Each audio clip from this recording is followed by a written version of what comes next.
En s'adressant à la nation pour la seconde fois au sujet de la riposte du pays à la pandémie de coronavirus Covid-19, le président de la République a d'entrée de jeu exprimé aux familles endeuillées du fait de cette pandémie la compassion de la nation tout en rendant hommage à ceux des personnels de santé qui se sont illustrés avec beaucoup de patriotisme sur les premières lignes de ce combat.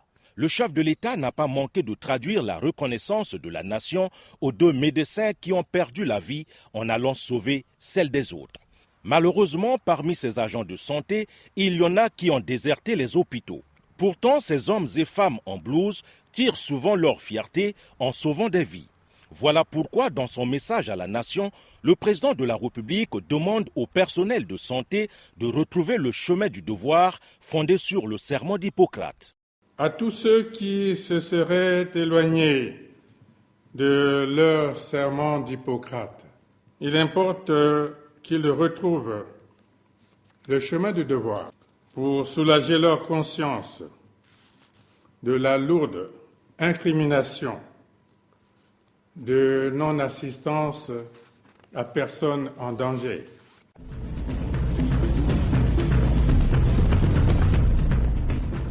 Merci beaucoup pour le discours du chef de l'État. J'ai retenu beaucoup de choses dans son discours. Ce qu'il a dit, il est entré vraiment dans le social du gens. Qui de nous, si un bandit lui a avisé que je viendrai chez toi ou voler ce soir, qui va dormir? Personne ne pourra dormir parce que le bandit t'a dit que non, je viendrai voler chez toi. Tout le monde sera éveillé. Voilà pourquoi le chef de l'État, dans son discours, il constate qu'il y a eu le lâchement. Voilà pourquoi il nous interpelle de ne pas rester vraiment comme si rien n'était. Et aussi, le chef de l'État, en rendant hommage à ce médecin aussi, le chef de l'État n'a pas cherché à savoir il était qui, il est qui. Il sait qu'un Congolais, on a perdu le Congolais tout court. On a perdu le Congolais tout court. On ne veut pas savoir, c'est le Congolais qu'on a perdu. Et aujourd'hui aussi, ceux qui veulent aller à l'hôpital, ils ont dit, effectivement, c'est ce qui indigne parfois les gens. Je vais prendre une histoire. L'histoire, quand on disait que les autochtones ne voulaient pas les femmes accoucher dans la maison, ils ne voulaient pas aller à l'hôpital, c'était tout ça. Quand vous arrivez à l'hôpital, on ne vous reçoit pas. On vous laisse traîner que non, pour les consultations pénitentiaires de la femme, là et ça, ainsi de suite. On vous traîne comme ça. Est-ce que ça va vous encourager encore d'aller à l'hôpital? C'est pour ça que le président a décrié ce comportement du personnel soignant. Dans son discours, il a vraiment martelé sur ça, il a insisté, il a dit que les médecins, le personnel soignant doivent respecter leur serment, parce qu'ils prêtent serment. Effectivement, c'est là où la société civile aujourd'hui doit porter ces messages-là vers la population les plus profonde, vers la population pour qu'on comprenne. Chacun doit utiliser ses droits pour se défendre.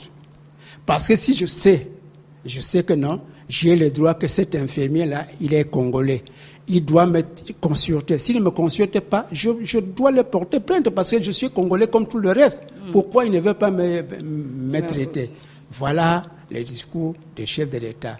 Pour terminer, madame, le chef de l'État a dit les gens doivent travailler avec professionnalisme.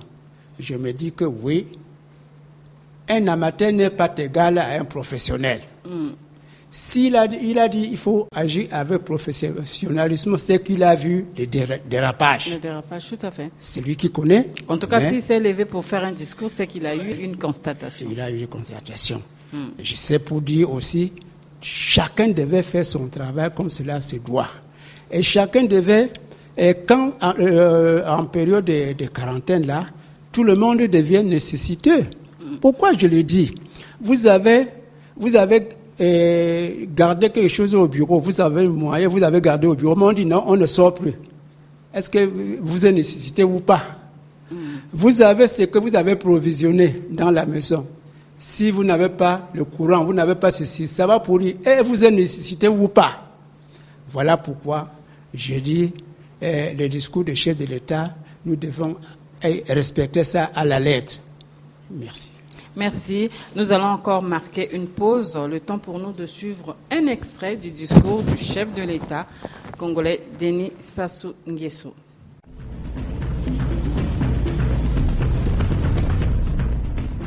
La nature invisible de cet ennemi pernicieux contribue davantage à accroître le laxisme et la désinvolture. D'aucuns émettent même des doutes sur l'existence du Covid-19 dans notre pays. Cela n'arrive qu'à l'autre, jamais à soi-même. Pourtant, le virus mortel ne choisit pas. Toute démagogie sur cette question relèverait de l'irresponsabilité. Voilà ce que le président a dit. En fait, c'est l'extrait du message que nous venons de suivre. Alors, qu'en pensez-vous? Les Congolais sont inconscients. En tout cas, d'aucuns disent que la maladie n'existe pas. D'autres, oui. Au centre-ville, on sent le confinement. Mais à la cité, ah non.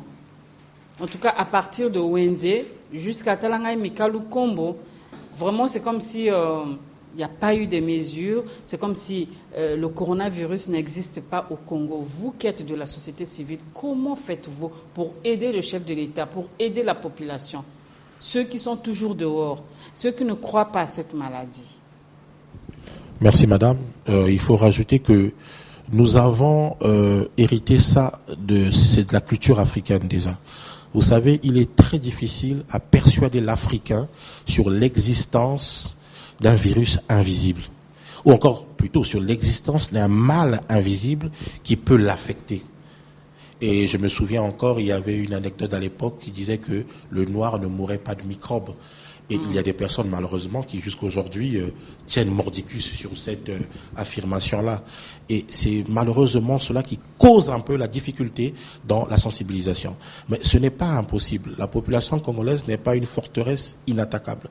Tout dépend de la pédagogie, de la communication et donc de la sensibilisation. Vous pensez que la communication n'est pas bien faite? Parce que je vais un peu vous interrompre. Le président, il reconnaît.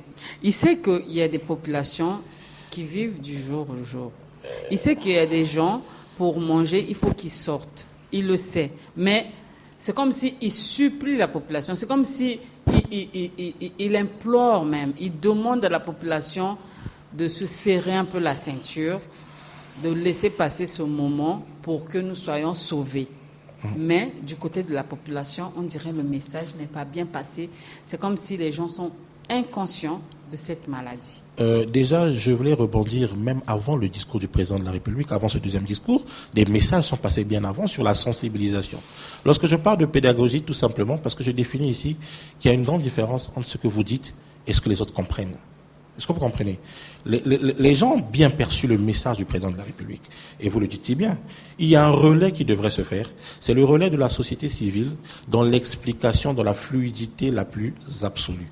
Mais déjà, vous, en tant que société civile, par rapport à cette partie, la population qui n'écoute pas, qui est toujours dehors, comment on va faire? Comment on pourra lutter contre cette maladie? Nous, en tant que société civile, nous amplifions encore la sensibilisation et la communication. Nous expliquons avec les mots qu'il faut. Et nous prenons, par exemple, pour exemple ce qui se passe en Europe. Il faut dire aux Congolais ouvertement que le corona tue. Voilà, ce monsieur est mort de corona. Lorsque le Congolais aurait vu ce qui se passe en France, et lorsqu'il comprend qu'en 24 heures, on peut passer de 15 à 52, le Congolais va prendre conscience. Mais tout dépend de l'interlocuteur. Donc je reviens encore pour dire, c'est une question de sensibilisation. C'est un peu comme on dit ici, la situation du professeur, de l'enseignant, face à un élève qui ne comprend pas. Mais que fait l'enseignant? Il va chercher toujours des méthodes il insiste, pour faire comprendre il insiste, ou encore, il cherche des méthodes de compréhension. Parce que vous allez comprendre que dans une classe, comme dit un professeur, on ne fixe pas un devoir ou un examen par rapport aux plus intelligents. ou encore au moins intelligent. On prend les moyens. C'est pour dire qu'il faut chercher une très bonne communication. Il y a un certain groupe qui comprend les mesures de confinement, l'importance du confinement. Malheureusement, il y a d'autres encore qui pensent que le coronavirus n'est qu'une illusion. Il faut monter dans un laboratoire pour décimer la population africaine ou serait inexistant sur le continent. Et ça, nous rencontrons des personnes comme ça, mais il faut toujours insister dans la communication. Nous avons vu sur d'autres cieux, on chicotait même les gens, mais le président n'a pas voulu faire ça. Mais que la population comprenne aussi le souci du chef de l'État. Quand un chef de l'État sort comme ça pour parler, pour implorer, pour présenter même le danger de la maladie, mais les gens ne comprennent pas. Surtout dans la partie, en fait, pas à la cité, quoi. J'allais dire la partie nord, mais même au sud, hein. Je vais parfois au marché, mais quand on est au marché, on se dit, mais est-ce que vraiment le coronavirus existe? Peut-être que les maires des arrondissements doivent aussi réfléchir pour chercher des moyens, comment faire pour réglementer un peu cette histoire du panier de la ménagère, c'est-à-dire comment aller faire le marché. Donc, je vous repose la même question. Sur cette question, les Congolais semblent être inconscients face à cette maladie. Je ne sais pas dans quel quartier vous vivez. Moi, je suis à Wende. À Wende. Mais je vois à Wende, là-bas, les gens sont toujours dehors. Hein? Je suis à Wende. La maladie, là-bas, ça n'existe pas. Hein? Non, loin même du marché d'Omagno, de Texaco, la Tiémé. Quand le président insiste, implore la population de rester à la maison. Vous savez, ce que nous sommes en train de contempler, de déplorer même, c'est la manière dont les vendeuses, les acheteurs, qui se livrent surtout le jour où le président de la République on a cité, le lundi, mercredi et vendredi. Nous avons beaucoup de choses. Il y a des vivres. Parce que jusqu'alors, on a autorisé les camions qui apportent les vivres de circuler, d'entrer et de sortir librement pour ravitailler au moins le pays, la capitale, Brazzaville. Mais ceux qui vont au marché, ceux qui vont vendre, ceux qui vont acheter, ou encore ceux qui n'ont rien à faire à des heures où on demande de rester à la maison. Quelqu'un a dit non, ce confinement-là, qu'on nous montre à la télé ceux qui sont déjà morts, qu'on nous montre ceux qui sont infectés. Et le respect de la personne humaine. Le président Kaya l'a su le dire. Oui. Il a dit qu'en rentrant de Paris, on les a imposés de rester pendant 2 semaines, 14 jours en quarantaine. Ce n'était pas à contre-volonté, à pied d'avion. Hein, ouais. Mais il a dit, c'était pour leur bien, c'était pour les sécuriser. Au cas où les symptômes agissaient, les symptômes se faisaient voir, il allait être, ipso facto, être secouru de cette maladie. Pris en charge. Mais au niveau de la société, dans la société, les gens pensent que quand on leur dit restez à la maison, ils disent non, cette maladie, cette pandémie, c'est faux, ça n'existe pas, ça c'est un jeu.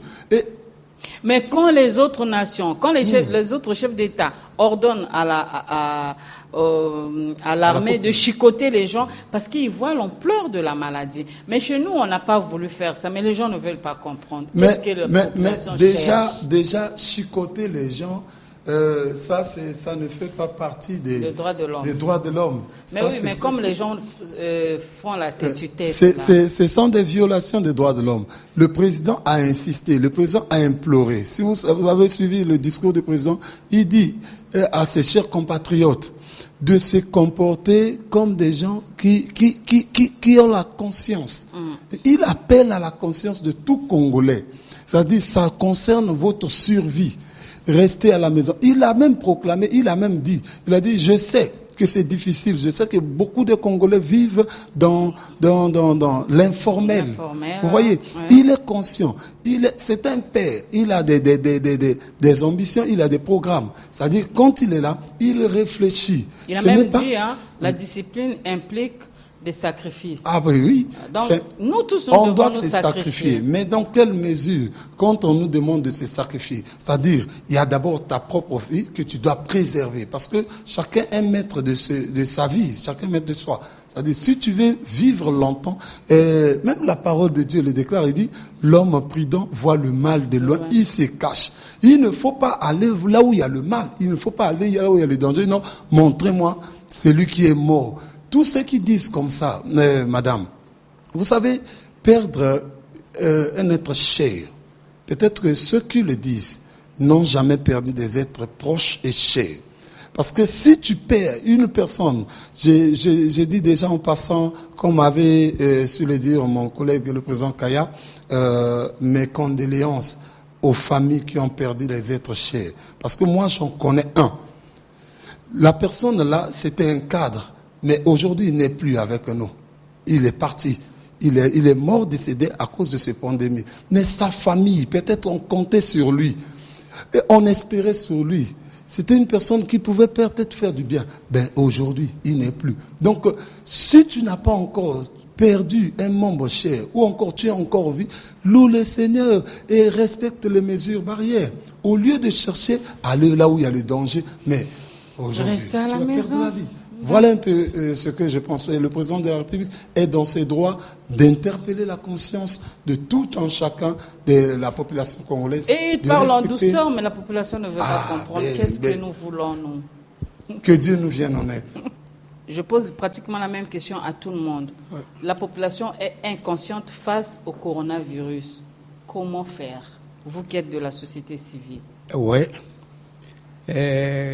Ça fait au moins trois fois qu'on parle de Dieu ici. On dit mon peuple périt parce que il manque de connaissance. Il manque de connaissances. Nous considérons ces gens-là qu'ils n'ont pas de connaissances. Mais une poignée de personnes peut faire marcher la masse de personnes. Nous allons commencer et quand on va faire la sensibilisation, il y a certains qui vont comprendre, certains qui ne vont pas comprendre, mais nous allons bâtir notre stratégie sur ceux qui ont déjà compris. Parce qu'une fois, j'étais à l'arrêt d'Oka, j'ai vu une femme d'Oka qui allait à Mukondo, les Mahalaises qu'on appelle. Quand elle vient, les gens lui disent, je vois une femme qui se retire, je dis non, moi, ce n'est pas à distance de 1 mètre, je ne peux pas entrer. Il a laissé les gens qui poussaient les autres. Se ruaient, là. C'est-à-dire... Elle est consciente de la maladie, de sa sécurité aussi. Voilà. Et j'ai rencontré certaines personnes qui m'ont dit, t'entends, vraiment cette maladie-là, je ne sais pas, le chef de l'État, on a fermé les églises. Mais à côté de moi, il y a des gens qui viennent souvent se retrouver là-bas, l'attroupement qu'on a dit, pour faire la prière et tout. Mais ma difficulté est que je ne connais pas là où vit le chef de bloc. Je ne connais pas là où vit le chef de quartier. Mais il y a des appels, il y a des numéros voilà. Et de la police. Voilà. Je crois que c'est le 117, si je me trompe voilà. pas. 117 de la police et 118 des sapeurs-pompiers. Voilà. Cependant, ce monsieur, peut-être n'avait pas cette information. Il sait que non, pour connaître chez les chefs, on voit le drapeau là. Quand on voit le chef de quartier, on sait que le drapeau là, c'est dans sa parcelle. Au village aussi, pour reconnaître le chef de village, on voit le drapeau là. Mais quand vous posez les questions ici, que toi tu vis où? Je vis à Poto-Poto. Quel est Ruelle? Il dit. Mais le chef de bloc, c'est qui? Le chef de Ruelle, c'est qui? Il ne connaît pas. Donc il y a certaines choses que nous devons prendre en ligne de compte parce qu'on a besoin de ces gens-là pour les informations. Voilà. Tout à fait. Nous allons aller vite. Quelles sont les pistes de solutions face à l'inconscience des Congolais devant le coronavirus? Concernant les pistes de solutions face à cette pandémie du coronavirus, nous avons déjà des gestes barrières qui est déjà là mis en place par le gouvernement et l'OMS, bien sûr, que nous devons respecter. Mais le confinement, moi je parle, les gestes barrières, là tout le monde fait à la maison, mais le confinement à domicile, les gens ne respectent pas. À Bakongo, en dehors du centre-ville, quand vous prenez les quartiers sud, pareil. Vous prenez les quartiers nord, pareil. Mais seulement au centre-ville qu'on sent qu'il y a le confinement. C'est comme si à la fête, c'est comme si les gens vivent normalement, alors que tout le monde entier est pratiquement à genoux. Dans tout le monde entier, les gens sont confinés pratiquement. Mais pourquoi chez nous, on ne respecterait pas ça? Quelles sont vos propositions à vous? Les propositions, je dirais, comme a dit le président Tang Tang, qu'il faut conscientiser encore. Il faut faire les campagnes de sensibilisation au niveau des populations, même au plus fond, ceux qui n'ont pas accès à la télévision, ceux qui n'ont pas accès peut-être à la radio. Même le couvre-feu, les gens ne respectent pas. Il faut leur parler, il faut sensibiliser. Parce que à la première discours du chef de l'État, il a fait appel à tout le monde.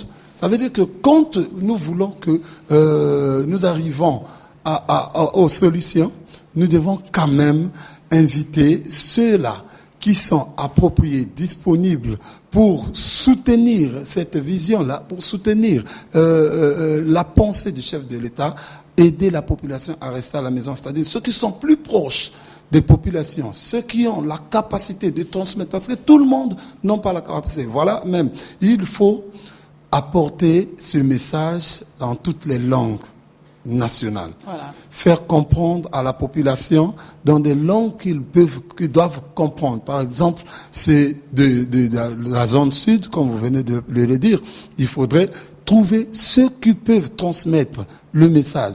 Par exemple, le message du chef de l'État, dans leur langue, même des vieillards, des personnes âgées, on leur fait comprendre qu'il y a ça, il y a ça. Les jeunes gens qui n'ont rien à faire, qui circulent de part et d'autre dans la rue, on leur fait comprendre la nécessité du couvre-feu et du confinement. Merci beaucoup. Monsieur Higuin-Kaya, très rapidement, quelles sont les pistes de solutions? Merci, mais je vais m'inscrire un peu dans la vision du président Yoka Gali et du président Tang Tang, qui incite sur la répétition de la communication, mais en la modulant par rapport à différentes couches de la population, c'est-à-dire en ayant un discours fluide, un discours qui serait facilement compréhensif et adapté éventuellement à cette population.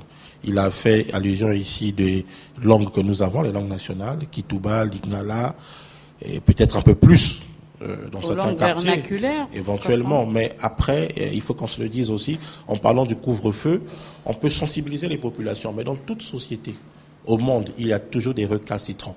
Ça existe. Et retenez-le aujourd'hui, même le père le plus aimable, à un moment, il doit prendre la chicotte. Donc la représaille s'impose. Les représailles s'imposent éventuellement. Vous savez, la Nivaquine est là amère, mais elle soigne. Ça soigne. On est donc, éventuellement, mais le président l'a dit, les forces de l'ordre doivent faire leur travail avec la discipline, mais dans le professionnalisme. Ok, merci beaucoup. Nous allons suivre notre dernier tableau, l'extrait du discours du chef de l'État, et ensuite nous allons revenir pour votre commentaire et terminer notre émission. On y va en image pour suivre encore le chef de l'État.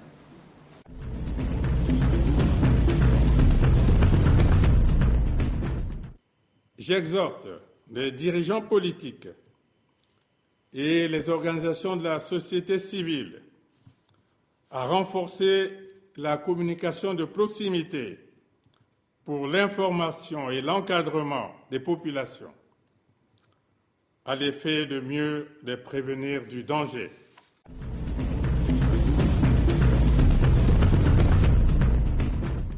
Voilà, dans l'extrait que nous venons de suivre du chef de l'État, le président de la République exhorte les dirigeants politiques et les organisations de la société civile à renforcer la communication de proximité pour informer, encadrer des populations à l'effet, je reprends ces mots, à l'effet de mieux les prévenir du danger du coronavirus.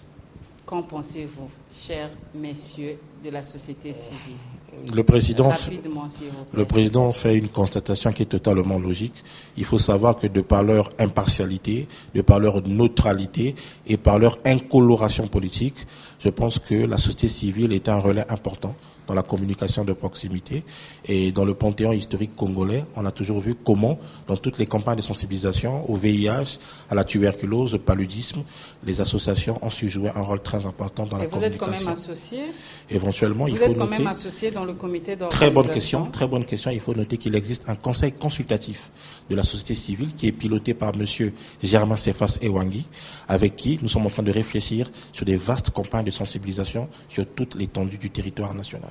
Sur le coronavirus. Sur le coronavirus, évidemment. Merci beaucoup. Même question sur l'exhortation du président. Il vous appelle à faire le même travail, quoi. Comment est-ce que vous allez faire pour exhorter, informer, encadrer des populations à l'effet de mieux les prévenir du danger du coronavirus? Ok.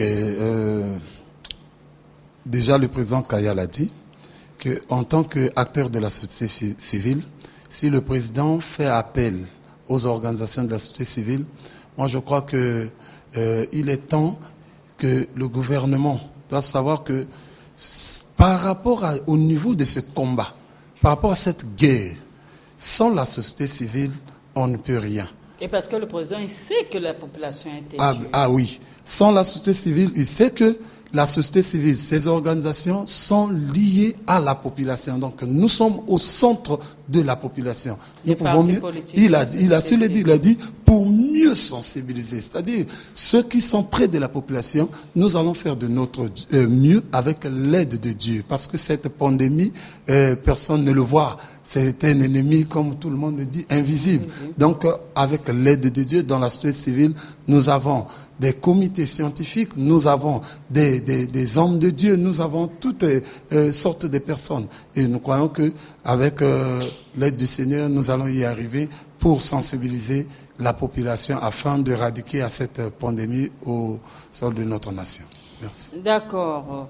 Le dernier intervenant, le président, appelle la société civile à renforcer la communication de proximité pour informer, conscientiser les populations, les encadrer à l'effet de mieux les prévenir au danger du coronavirus.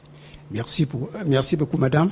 Ce que nous allons faire, la société civile, c'est-à-dire d'aller vers les populations, de les expliquer que est-ce qu'un jour on vous a interdit de sortir, si on vous a dit dans le confinement, c'est qu'il y a cette maladie, que le chef de l'État a pris la décision que chacun devait rester chez soi. Et quand le chef de l'État a dit lâchement, parce que là où il y a le bouchon aussi, vous passez, les policiers ne sont pas là, mais qui doit respecter le couvre-feu maintenant? Puisque c'est son qui devait faire respecter, vous passez les barrières ouvertes, mais vous allez danser que le discours du chef d'État, chacun doit reprendre sa conscience normale, être un Congolais tout court pour appliquer, pour comprendre, pour faire son travail. Faire son travail pour éviter ces coronavirus.